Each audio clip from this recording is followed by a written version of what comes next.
In the Champions League today, the big game was in Italy. Inter Milan taking on Real Madrid, and it'll be Zinedine Zidane's side who would take all 3 points back to Spain with a 2-0 victory over an Inter team who really struggled throughout this tie. Remember, this is a Real Madrid team without Karim Benzema, without Sergio Ramos. In the end, Craig, they didn't need them.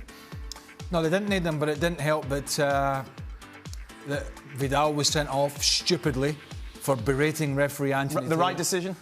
Yeah, because you can't do that. And whether he was upset that the penalty wasn't given and it was a close call, but they had a good look at it, he was booked for dissent. And then within 5 seconds, he's back in the face of the referee again. And that, as a former player, that if you get that close to a referee, the chances are he's going to react. And he did. Second yellow, off.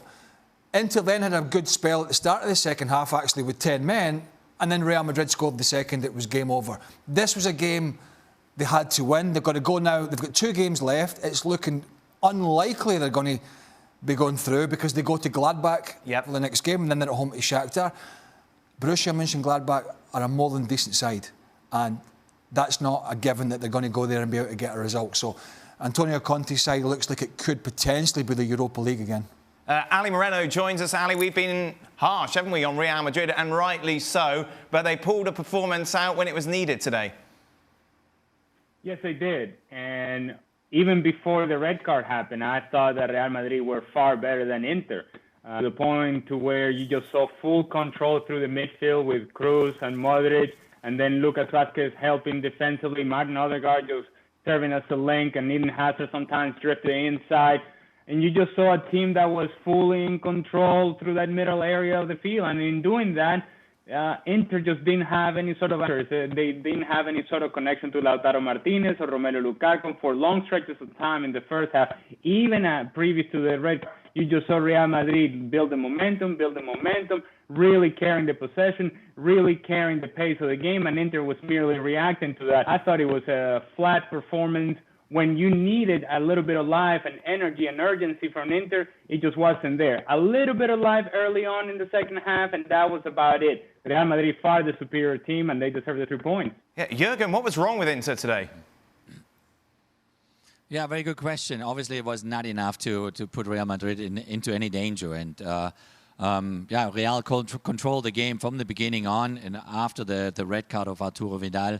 They looked the whole game like the certain winner. It comes in a very delicate moment right now for my old team because obviously in the in a normal Serie A league, they're fighting their way through. They haven't taken on a rhythm yet. And the expectations are very, very high in Milano. The people, the Nerazzurri, they expect a championship. Winning the title ahead of Juve because that's far too long since it happened the last time.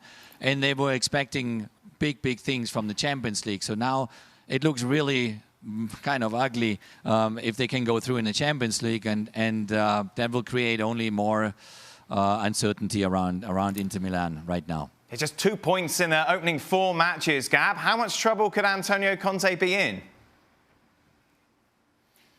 think he should be in a lot of trouble. Because, look, there's no escaping this. Inter pushed out the boat for him. They made decisions that, will put their financial fair play situation in jeopardy. And, of course, they've already been in trouble with it before. He wanted Eriksen. He got Eriksen. He doesn't like Eriksen now. He said, I go to war with Vidal. Get me Vidal. Get me Vidal. We've been hearing this, since he walked in the door. They get him Vidal. You all saw what happened tonight. And it's always the same message. We need more intensity. We need more ferocity. Blah, blah, blah, blah, blah, blah. Look, yeah, is any team better if they're more intense out there? Sure. But either they're not listening to you or that message isn't getting through. And how about you work on all the other things? As Ali said, the connection with the front two. This belief that Barella can play in the hole. Barella is a phenomenal footballer. That's just not his position. How about Les Gagliardini, more Barella in his position and find a system that works? It's not, nobody came down from Mount Olympus saying that it's written in stone that you have to play this formation if you don't have the players to do it. It's disappointing all around. Vidal will get a lot of the blame, but I think the screws are going to turn on Conte a little bit. And, what's saving him is that he has an enormous contract and it would be extremely expensive to let him go. So I think he's going to get every chance to make up for it. But, you know, nights like this really are incredibly deflating for everybody.